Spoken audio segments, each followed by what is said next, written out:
Breaking news Telangana speaker గడ్డం ప్రసాద్ కాసేపట్లో కీలక నిర్ణయం తీసుకునే అవకాశం ఉంది. బీఆర్ఎస్ నుంచి కాంగ్రెస్ లోకి ఫిరాయించారనే ఆరోపణలు ఎదుర్కొంటున్న 5 ఎమ్మెల్యేల అనర్హతపై ఆయన నిర్ణయం తీసుకునే ఛాన్స్ ఉందంటున్నారు. ఇవాళ మధ్యాహ్నం 3:30 గంటలకు స్పీకర్ ఆఫీసుకు రావాలని ఇప్పటికే 5 ఎమ్మెల్యేల అడ్వకేట్లకు గడ్డం ప్రసాద్ నోటీసులు పంపారు. అరికేపూడి గాంధీ, తెల్లం వెంకట్రావు, బండ్ల కృష్ణమోహన్ రెడ్డి, ప్రకాష్ గౌడ్, గూడెం మహపాల్ రెడ్డిల అనర్హతపై స్పీకర్ నిర్ణయం తీసుకోబోతున్నారని చెబుతున్నారు. ఎమ్మెల్యేల అనర్హతపై నిర్ణయాన్ని ఈ నెల 18లోగా తమకు సీల్డ్ కవర్లో సమర్పించాలని సుప్రీం ఆదేశాలతో ఇవాళ స్పీకర్ కీలక నిర్ణయం తీసుకుంటారనే చర్చ జరుగుతుంది.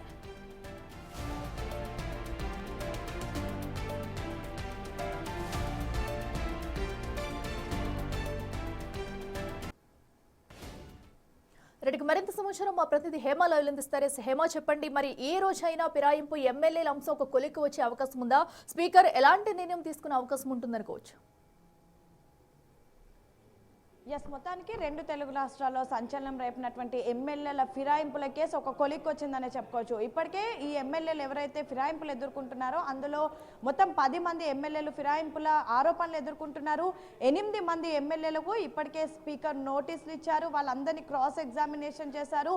అటు ఫిరాయింపుల ఆరోపణలు ఎదుర్కొంటున్నటువంటి 8 మంది ఎమ్మెల్యేలు కానివ్వండి, సేమ్ టైం పిటిషన్ వేసినటువంటి బీఆర్ఎస్ ఎమ్మెల్యేలే కానివ్వండి, వీళ్ళంతా కూడా ఇప్పటికీ 3 దఫాలుగా విచారణకు హాజరయ్యారు. 3 దఫాలుగా కూడా వాళ్ళని క్రాస్ ఎగ్జామినేషన్ చేసి ఇక చిట్ట చివరికి సుప్రీంకోర్టు ఇచ్చినటువంటి ఆదేశాల మేరకు అంటే ఈ నెల 18వ తారీఖు లోపల ఏదైతే పూర్తిగా వివరణకు సంబంధించినటువంటి ఫైనల్ కాపీ ఇవ్వాలి, ఎలాంటి డెసిజన్ తీసుకుపోతున్నారో నిర్ణయం చెప్పాలి అంటూ కూడా ఇప్పటికే సుప్రీంకోర్టు ఆగ్రహం వ్యక్తం చేసింది. సో ఈ నేపథ్యంలో ఈరోజు మరి కాసేపట్లో అంటే 3:30 స్పీకర్ కీలక నిర్ణయం తీసుకోబోతున్నారు. అఖిల, అయితే ఈ నిర్ణయం ఏం ఉండబోతోంది అనేది మాత్రం ప్రజెంట్ ఉత్కంఠ వాతావరణం నెలకొంది. ఎందుకంటే ఇప్పటికీ 10 మంది ఎమ్మెల్యేలు కూడా బీఆర్ఎస్ గుర్తు మీద గెలిచి రాష్ట్రంలో కాంగ్రెస్ పార్టీ ఏర్పడిన తర్వాత వాళ్ళు పార్టీని ఫిరాయించారని చెప్పేసి ఆ బీఆర్ఎస్ ఎమ్మెల్యేలు నేరుగా హైకోర్టుని ఆశ్రయించారు. హైకోర్టు ఇచ్చినటువంటి తీర్పు అంటే అప్పుడు హైకోర్టు స్పీకర్ నిర్ణయానికి వదిలేసింది. సో హైకోర్టు ఇచ్చినటువంటి తీర్పు సానుకూలంగా లేదంటూ హైకోర్టు తీర్పుని సవాల్ చేస్తూ సుప్రీంకోర్టుని ఆశ్రయించారు. సుప్రీంకోర్టు నేరుగా స్పీకర్ నిర్ణయమే తీసుకోవాలి, కానీ వీలైనంత త్వరగా ఏం నిర్ణయం తీసుకుంటున్నారో చెప్పాలి అంటూ కూడా ఒక గడువునిచ్చింది. అయితే ఆ గడువు లోపల స్పీకర్ ఎలాంటి నిర్ణయం కూడా తీసుకోలేదు. సో మరొకసారి 4 వారాల సమయం కావాలని కోరారు. 4 వారాల సమయం కోరిన తర్వాత కూడా స్పీకర్ ఎలాంటి నిర్ణయం తీసుకోలేదు. సో చిట్ట చివరిగా సుప్రీం దీనిలో ఇన్వాల్వ్ అయి ఆగ్రహం వ్యక్తం చేసి వీలైనంత త్వరగా అంటే డిసెంబర్ 18వ తారీఖు లోపల ఎలాంటి నిర్ణయం తీసుకోబోతున్నారో కోర్టుకి తెలియజేయాలి అంటూ కూడా చెప్పారు. సో ఈ నేపథ్యంలో ఇమ్మీడియట్ గా మొత్తం 8 మంది ఎమ్మెల్యేలకు నోటీసులు ఇవ్వడం, క్రాస్ ఎగ్జామినేషన్ చేయడం, సో వాళ్ళు ఇచ్చినటువంటి వివరణ బట్టి ఒక నివేదికను కూడా ఇప్పటికే స్పీకర్ చేసినట్టుగా తెలుస్తోంది. సో మరి కాసేపట్లో ఎలాంటి నిర్ణయం తీసుకున్నారు అనేది మాత్రం కాసేపట్లో తెలియబోతుంది. అయితే మొత్తం 10 మంది ఆరోపణలు ఎదుర్కొంటున్నారు. అందులో 8 మందిని విచారించారు. 2 అంటే స్టేషన్ గన్పూర్ ఎమ్మెల్యే కడియం శ్రీహరి కానివ్వండి, ఖైరతాబాద్ ఎమ్మెల్యే దానం నాగేందర్, వీళ్ళిద్దరూ అటు విచారణకు హాజరు కాలేదు. వాళ్ళకు కొంత సమయం కావాలి అంటూ కూడా కోరారు. దానికి స్పీకర్ సానుకూలంగా స్పందించారు. కానీ మిగతా 8 మంది ఎమ్మెల్యేలో ఇప్పుడు ప్రస్తుతం 5 మంది ఎమ్మెల్యేలకు మరి కాసేపట్లో వీళ్ళ అనర్హత పిటిషన్ పైన ఎలాంటి నిర్ణయం తీసుకున్నారు అనేది స్పీకర్ వెల్లడించనున్నారు. ఇప్పటికే ఈ 5 మంది ఎమ్మెల్యేలకు సంబంధించినటువంటి అడ్వకేట్లకి కూడా నోటీసులు జారీ చేశారు. మరి కాసేపట్లో ఓపెన్ కోర్టులో ఏదైతే నిర్ణయం ఉందో అది వెల్లడించబోతున్నారు. అండ్ ఆ నిర్ణయానికి సంబంధించినటువంటి కాపీ ఏదైతే ఉంటుందో అది అసెంబ్లీ లెజిస్లేటివ్ వెబ్సైట్లో కూడా పెట్టనున్నారు. అయితే కాసేపట్లో కీలక నిర్ణయం ఎవరెవరి పైన ఉందంటే అరికేపూడి గాంధీ, తెల్లం వెంకట్రావు, బండ్ల కృష్ణమోహన్ రెడ్డి, ప్రకాష్ గౌడ్, గూడెం మహపాల్ రెడ్డి, వీళ్ళ 5గురికి సంబంధించినటువంటి అనర్హత పిటిషన్ పైన మరి కాసేపట్లో ఎలాంటి నిర్ణయం స్పీకర్ తీసుకున్నారు అనేది తెలియబోతుంది. సో ఈ రోజు నిర్ణయాన్ని అనౌన్స్ చేసిన తర్వాత రేపు దీనికి సంబంధించినటువంటి నివేదికను కూడా అటు సుప్రీంకోర్టుకి అందించనున్నారు. అయితే మొత్తం 10 మంది ఎమ్మెల్యేలు అయితే ఇందులో కేవలం 8 మందిని విచారించారు. 5గురికి సంబంధించినటువంటి అనర్హత పిటిషన్ పైన నిర్ణయం వెల్లడించబోతున్నారు.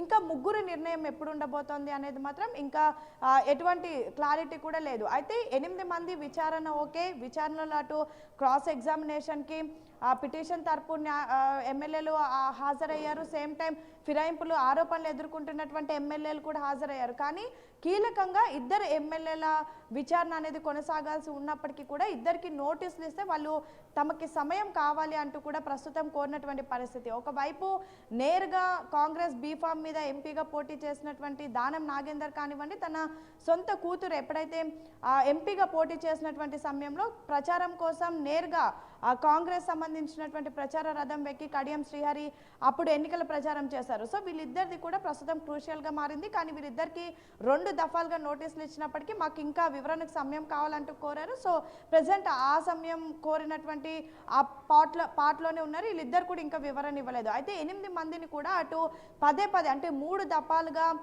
స్పీకర్ విచారణ జరిపారు. ప్రధానంగా ఏవైతే ఆరోపణలు చేసినటువంటి బీఆర్ఎస్ ఎమ్మెల్యేలు ఉన్నారు. ఎందుకంటే ఇప్పటివరకు కూడా పలువార్లు అయితే విచారణ జరిపించారు 8 మందిపై కూడా. అయితే మరో 5గురు అయితే కాసేపట్లో రానున్నారు. అయితే వారు చెప్పిన సమాధానాల ప్రకారమే స్పీకర్ అయితే నిర్ణయం తీసుకునే అవకాశం ఉంది. అసలు వారు ఏ పార్టీలు ఇప్పుడు కొనసాగే అవకాశం ఉంటుంది అనుకోవచ్చు. ఎందుకంటే బీఆర్ఎస్ అయితే ఇప్పటికే పలు ఆరోపణలు చేస్తూ వస్తుంది. మరొకసారి అయితే తమ పార్టీలోకి తీసుకునే ఛాన్స్ అయితే లేదు. అయితే వీళ్ళని ఏకంగా సస్పెండ్ చేసే ఛాన్స్ ఉంటుందా, లేదైతే కాంగ్రెస్ లో కొనసాగే ఛాన్స్ ఉంటుంది అనుకోవచ్చా?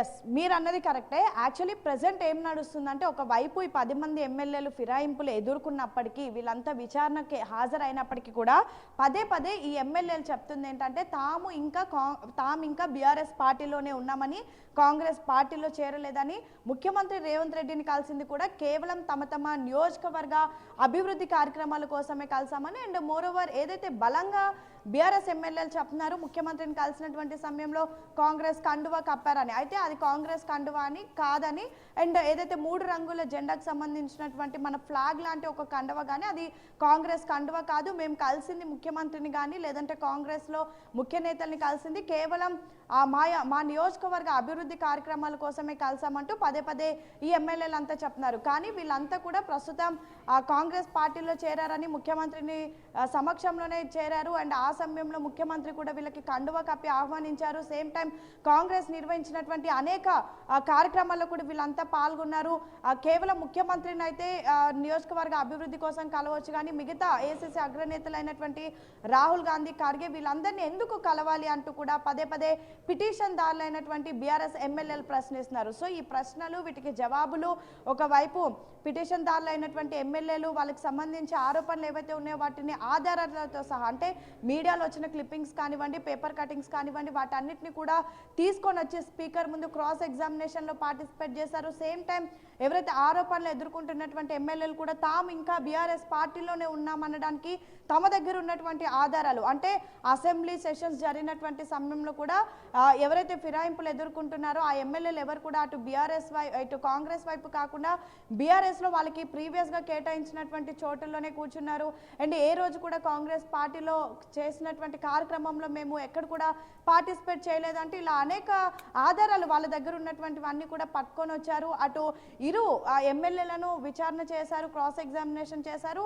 ఎమ్మెల్యేలతో పాటు వాళ్ళ అడ్వకేట్లను కూడా విచారించినటువంటి పరిస్థితి. సో ఈ విచారణలు అంటే 3 దఫాలుగా విచారణ చేసిన తర్వాత సుదీర్ఘంగా అటు న్యాయ నిపుణులతో, మరి ముఖ్యంగా లెజిస్లేటివ్ అఫైర్స్ మినిస్టర్ అయినటువంటి శ్రీధర్ బాబుతో అండ్ ముఖ్యమంత్రితో, ఇతర న్యాయ నిపుణులతో సంప్రదించి ఎలాంటి నిర్ణయాలు తీసుకుంటే ఫ్యూచర్లో లీగల్ కాన్సిక్వెన్సెస్ రాకుండా ఉంటాయి అంటూ కూడా అన్ని పరిశీలించి అనేక సార్లు దీనిపైన రివ్యూస్ చేసి పూర్తిగా అన్ని తెలుసుకున్న తర్వాత స్పీకర్ ఒక కీలక నిర్ణయం తీసుకున్నారు.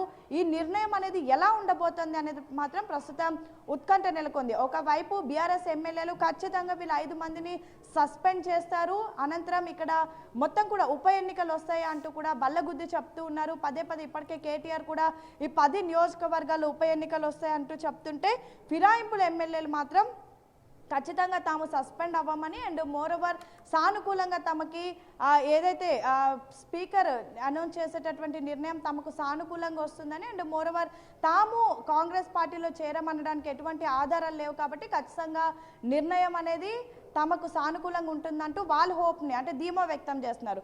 సో మరి ఇటు బీఆర్ఎస్ వాళ్ళు ఒకవైపు ఉప ఎన్నికలు వస్తాయి అంటున్నారు, మరొక వైపు మాకు సానుకూలంగా తీర్పు వస్తుందని కాంగ్రెస్ని ఎవరైతే ఫిరాయింపుల ఎమ్మెల్యేలు చెప్తున్నారు.